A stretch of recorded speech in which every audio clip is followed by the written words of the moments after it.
കുണ്ടലിനെയൊക്കെ ഉണർത്തിയാണ് ഇത് ചെയ്തേക്കുന്നത്. എവിടെ പോയി നിൽക്കുമോ എന്തോ.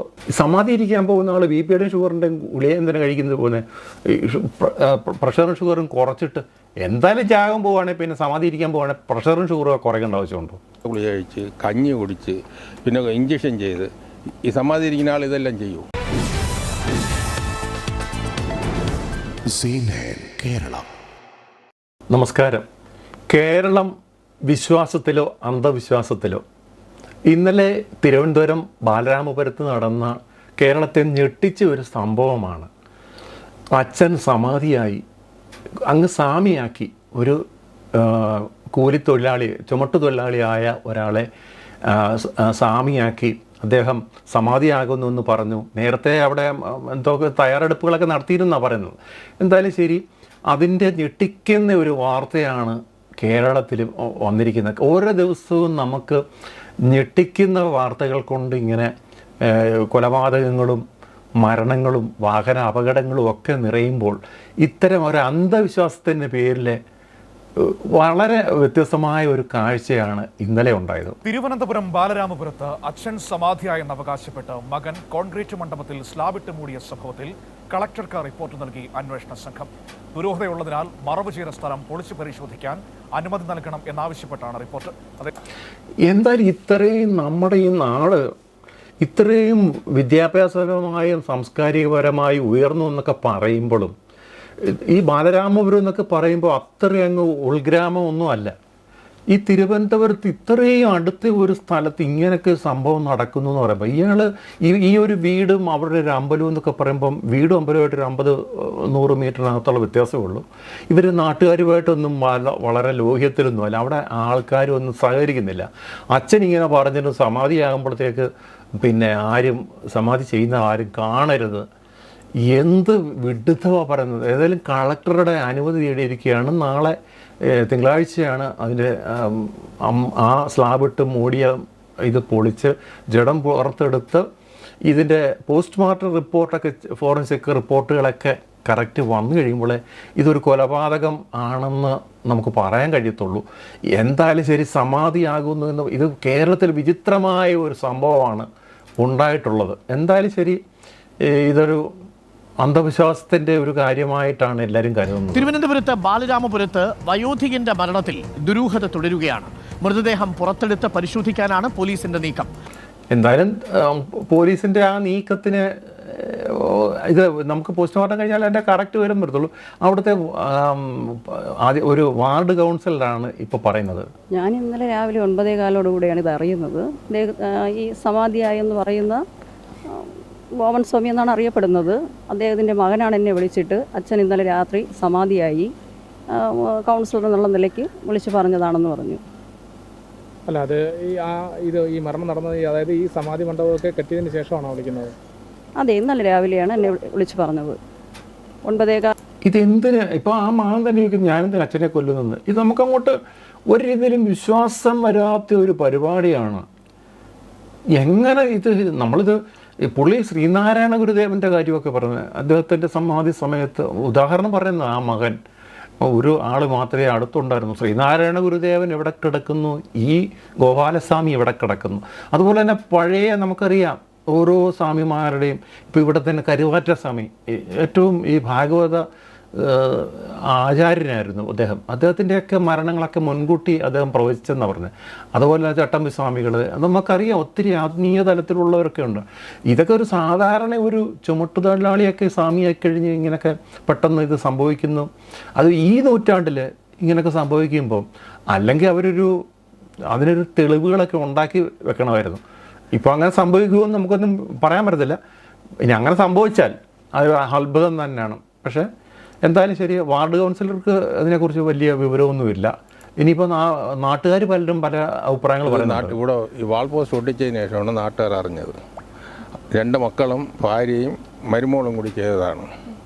സമാധി എന്ന് ഞങ്ങൾ വിശ്വസിക്കുന്നില്ല. സമാധി ഇരിക്കുന്ന ആൾ അവൻ പറഞ്ഞിട്ടില്ല, അച്ഛൻ ഗുളിക കഴിച്ച് BP ഗുളിക കഴിച്ച് ഷുഗറിൻ്റെ അത് ശരിയാ.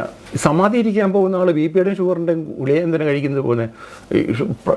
പ്രഷറും ഷുഗറും കുറച്ചിട്ട് എന്തായാലും ജാഗം പോവുകയാണെങ്കിൽ പിന്നെ സമാധി ഇരിക്കാൻ പോവുകയാണെങ്കിൽ പ്രഷറും ഷുഗറും കുറയ്ക്കേണ്ട ആവശ്യമുണ്ടോ? ഗുളിക കഴിച്ച് കഞ്ഞി കുടിച്ച് പിന്നെ ഇഞ്ചക്ഷൻ ചെയ്ത് ഈ സമാധി ഇരിക്കുന്ന ആൾ ഇതെല്ലാം ചെയ്യൂ. എന്തോ അവർ സ്വാർത്ഥ താല്പര്യത്തിന് ചെയ്തതാണ്. പഴയ എന്തായാലും ഇതിനകത്ത് ഈ നാട്ടുകാർക്ക് വ്യത്യസ്തമായ അഭിപ്രായമാണ്. നാട്ടുകാർക്ക് ആർക്ക് ഇവരെക്കുറിച്ച് നല്ലൊരു അഭിപ്രായമില്ല. പക്ഷേ ആ ആളിനെ കുറിച്ച് നല്ല അഭിപ്രായമാണ്, ഈ മരിച്ചു പോയ ആളിനെ കുറിച്ച്. യൂണിയനിലുള്ള ആളാണേ, യൂണിയനിൽ നിന്ന് പെൻഷൻ പറ്റി അയാൾ സ്വന്തമായിട്ട് അന്നൊക്കെ ആണെങ്കിൽ അന്ന് ഞാനും പൈസ കൊടുത്തു, പിരിവൊക്കെ ഉണ്ടായിരുന്നു. ഇവർ പറയും പോലെ അല്ല, ഇവർ സ്വന്തമായിട്ട് അങ്ങനെ അയാളെ അധ്വാനത്തിൽ മാത്രം ഉണ്ടാക്കിയതല്ല. യൂണിയനിൽ നിന്ന് എല്ലാ ആളുകളും പൈസ കൊടുത്തു, ഞാൻ ഉൾപ്പെടെ കൊടുത്തു. കോവിൽ വയ്ക്കാൻ എന്തായാലും ശരി, നാട്ടുകാരുടെ പൈസ കൊണ്ടാണ് അവിടെ ഇതൊക്കെ ചെയ്തതെന്നാണ് പറയുന്നത്.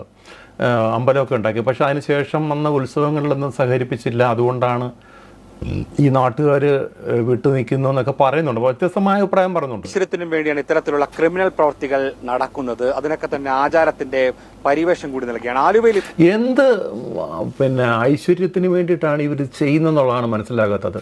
എന്തായാലും ശരി, വരും ദിവസങ്ങളിൽ ഇതിൻ്റെ കാര്യങ്ങളൊരു വലിയ കേരള സമൂഹത്തിൽ ചർച്ചയാണ്. അദ്ദേഹത്തിൻ്റെ മകൻ പറയുന്ന ചില വാക്കുകളുണ്ട്. ഇങ്ങനെ എല്ലാം കാര്യങ്ങളെല്ലാം പറഞ്ഞ് ഞാൻ സമാധിയാവാൻ പോവുകയാണ്, ഇത്ര മണിക്ക് ഞാൻ സമാധിയാവും എന്ന് പറഞ്ഞ് എൻ്റെ അച്ഛൻ അവിടെ നിന്ന് ഈ സമാധി ആകുന്ന സമയം ആരും കാണാൻ പാടില്ല. ഞാൻ സമാധിയാകുന്ന ജീവൽ സമാധിയാകുന്ന സമയം ആരും കാണാൻ പാടില്ല. ജീവൽ സമാധിയോ എന്തോ സമാധി ആണെന്ന് ആരും കാണാൻ പാടില്ല. അപ്പം മക്കൾ കാണുന്നില്ലേ? എന്ത് വിദ്വാണി പറയുന്നത്? മണിപൂര അനാഗതം വിശുദ്ധി എന്ന 6 ആധാര ചക്രങ്ങൾ ഉണർത്തി കുണ്ടലിനി ശക്തികൾ ഉണർത്തി ആ ചെയ്യുന്ന സമയമാണ്. കുണ്ടലിനിയൊക്കെ ഉണർത്തിയാണ് ഇത് ചെയ്തേക്കുന്നത്. എവിടെ പോയി നിൽക്കുമോ എന്തോ, പൂജപ്പുര തന്നെ ശരണം. ചൈതന്യമേറുന്ന സമയമാണ്. ആ സമയം മക്കളെ ആരും കാണാൻ പാടില്ല. നീ തന്നെ എൻ്റെ ഈ കാര്യങ്ങളെല്ലാം കർമ്മങ്ങളെല്ലാം ചെയ്യണമെന്ന് അച്ഛൻ്റെ ആജ്ഞയാണ്. ആ സമയം പാടില്ല. ആ അച്ഛൻ രാജ്ഞ മകൻ ശിരസാവഹിച്ചു. മുഹൂർത്തം തെറ്റിക്കാൻ പാടില്ല. ആ സമയം മുഹൂർത്തം തെറ്റിക്കാൻ പാടില്ല. മുഹൂർത്തം തെറ്റിക്കാൻ പറ്റും, കല്യാണമാണ്. എന്തവിടെ പറയുന്നില്ല. അതെല്ലാം ഞാൻ ചെയ്തു. തുടർ നടപടികളുടെ ഭാഗമായി മൂടിയ സ്ഥലം പൊളിച്ച് കൂടുതൽ പരിശോധന നടത്തും. മൃതദേഹം പുറത്തെടുത്ത് പോസ്റ്റ്മോർട്ടം നടത്തുന്നതോടെ മരണത്തിൽ കൂടുതൽ വ്യക്തത. അത് തന്നെ. എന്തായാലും ശരി, നമുക്ക് കാത്തിരിക്കാം. അടുത്ത ദിവസം ഇത് പൊളിച്ച് ഈ ജീവൽ സമാധി ആയതാണോ, സ്വാമിയുടെ മരണം സ്വയം പ്രഖ്യാപിച്ച് മരണം അടഞ്ഞതാണോ എന്നൊക്കെ പോസ്റ്റ്മോർട്ടം റിപ്പോർട്ട് വരുമ്പം ഇത്ര അന്ധതയുടെ കേരളമായി പോകുന്നല്ലോ. കഴിഞ്ഞ ദിവസം നമ്മൾ കണ്ടതാണ് ഒരു മോഷണ കേസ്. വിചിത്രമായി എല്ലാം ഈ അന്ധവിശ്വാസത്തിൻ്റെ പുറത്താണ് ഇതൊക്കെ സംഭവിക്കുന്നത്. ഇത് നടന്നതും അതേ രീതിയിലുള്ള കഴിഞ്ഞ ദിവസത്തെ ഒരു മോഷണവുമായി ബന്ധപ്പെട്ടുകൊണ്ടും ഇത് തന്നെയാണ്. വലിയ രീതിയിലുള്ള പണവും സ്വർണവും കവർന്നതും ഒരു ഉസ്താദ് ചമഞ്ഞുകൊണ്ട് കുടുംബാംഗങ്ങൾക്ക് മാനഹാനി അല്ലെങ്കിൽ അവർക്ക് ആപത്തുണ്ടാകുമെന്ന് പറഞ്ഞുകൊണ്ട് ഉസ്താദ് പറഞ്ഞു കൊടുത്തു, ഈ പൈസയും സ്വർണമൊക്കെ അവിടെ ഇരുന്ന് അവർക്ക് ആപത്തുണ്ടാകുമെന്ന്. ഉസ്താദിൻ്റെ ഗുരുട്ടുബുദ്ധി ഏതായാലും അഴി എണ്ണുമ്പോൾ പഠിക്കും നടത്തുന്നു. അങ്ങനെ ആചാരത്തിന്റെ പേരിൽ മോഷണം കൂടി നടത്തുന്നു. ജോഷി തയ്യാറാക്കിയ റിപ്പോർട്ടിലേക്ക് പോകാം. അന്ധവിശ്വാസം, ദുരാചാരം, ഇതിൻ്റെയൊക്കെ പേരിൽ എത്രയോ ആളുകളാണ് പെട്ടുപോകുന്നത്. എത്രയോ ആളുകളുടെ സ്വത്തും പണവും സമയവും ഒക്കെയാണ് ഇല്ലാതാകുന്നത്. ഏറ്റവും ഒടുവിലത്തെ ഉദാഹരണമാണ് ഇന്ന് ആലുവയിൽ കണ്ടത്. കഴിഞ്ഞ 6-ാം തീയതിയാണ് ആലുവയിൽ ആ കാസിനോ തിയേറ്ററിന് തൊട്ടടുത്തായി ഒരു കവർച്ച നടന്നു എന്ന് പറഞ്ഞ് വീട്ടുകാരനായ ഇബ്രാഹിം പോലീസിൽ കൊണ്ട് പരാതി കൊടുക്കുന്നു. പോലീസ് വന്ന് പരിശോധിക്കുന്നു. ഏതാണ്ട് 8.5 ലക്ഷം രൂപയും 40 പവൻ്റെ സ്വർണവും കവർ ചെയ്യപ്പെട്ടു എന്നുള്ളതായിരുന്നു അന്ന് പരാതിയായി ഉണ്ടായിരുന്നത്. തുടർന്ന് പോലീസ് നടത്തിയ പരിശോധനയിലാണ് ഇത് വീട്ടിലുള്ള ഒരാൾ കൂടി ഇതിൽ പങ്കുണ്ടോ എന്നൊരു സംശയം പോലീസ് ഉണ്ടായില്ലേ. എന്തായാലും ശരി, സ്വന്തം വീട്ടിൽ മോഷണം നടത്തിയിട്ട് പോലീസിൽ പറയുക, പോലീസിനെയൊക്കെ വെറും കളിപ്പിക്കാന്ന് ഇവരുടെ ധാരണ തെറ്റല്ലേ? ഇന്ന് എത്രയോ പ്രഗത്ഭമായ രീതിയിലുള്ള കേസുകൾ തെളിയിക്കുന്ന കേരള പോലീസിനോടാ കളി. ഇത് വന്ന് കണ്ടപ്പോഴേ അവർക്ക് സംശയമായി. കാര്യം ഇതിൻ്റെ സാഹചര്യ തെളിവുകൾ തന്നെ കതവ് വെട്ടിപ്പൊളിച്ചിട്ട് ഈ കതവിൻ്റെ പൈസ അവരുടെ കയ്യിൽ തന്നെ പോയി. സ്വന്തമായിട്ട് വെട്ടിപ്പൊളിച്ചിട്ട് പറഞ്ഞ് മോഷണം നടന്നു. എന്തായാലും ശരി, ഉസ്താദിനെ പിടിച്ചിട്ടുണ്ട്. ഈ ഭാര്യയെ മിക്കവാറും അറസ്റ്റ് ചെയ്യുമായിരിക്കും. കാര്യം ഇവരും ഇതിന് കൂട്ടുന്നതല്ല ഇത് ചെയ്തത്. ഈ ഉസ്താദാണ് പറഞ്ഞത് ഈ പൈസയൊക്കെ ഇരുന്ന് കഴിഞ്ഞാൽ അവിടെ ഇത് സംഭവിക്കുന്നത്. കേരളത്തിൽ എന്തായാലും ശരി അന്ധവിശ്വാസങ്ങളുടെ ഒരു പറുദീസയായി മാറുകയാണ്. നമുക്കറിയാം, നേരത്തെ തന്നെ പല കേസുകളും എന്തോ നാഗമാണിക്യം മറ്റേത് മറിച്ച് എന്നൊക്കെ പറഞ്ഞിട്ട് സ്വർണ്ണക്കുടം, സ്വർണ്ണച്ചേന ഇങ്ങനെയൊക്കെയുള്ള കേസുകൾ നമ്മൾ കുറേ വർഷങ്ങൾക്ക് മുമ്പോളം നമ്മൾ കേൾക്കുന്ന കാര്യങ്ങളാണ്. ഇപ്പോഴും നമുക്ക് വിശ്വാസം വേണം. നമ്മുടെ പ്രപഞ്ചം, നമ്മുടെ ഈശ്വരൻ എന്നുള്ളൊരു വിശ്വാസത്തിനപ്പുറം ഇതിലേക്കുള്ള വിശ്വാസങ്ങളും അന്ധവിശ്വാസത്തിലേക്ക് പോകുന്നതും അവരവരുടെ നാശത്തിന് തന്നെയാണ്, അവരവരുടെ കുടുംബത്തിൻ്റെ നാശത്തിന് തന്നെയാണ് ഇതൊക്കെ മാറുന്നതെന്ന് ബാലരാമപുരത്തെയും ഈ ആലുവയിലെയും കേസുകളൊക്കെ തെളിയുകയാണ്. നമുക്ക് വീണ്ടും കാണാം. നന്ദി, നമസ്കാരം.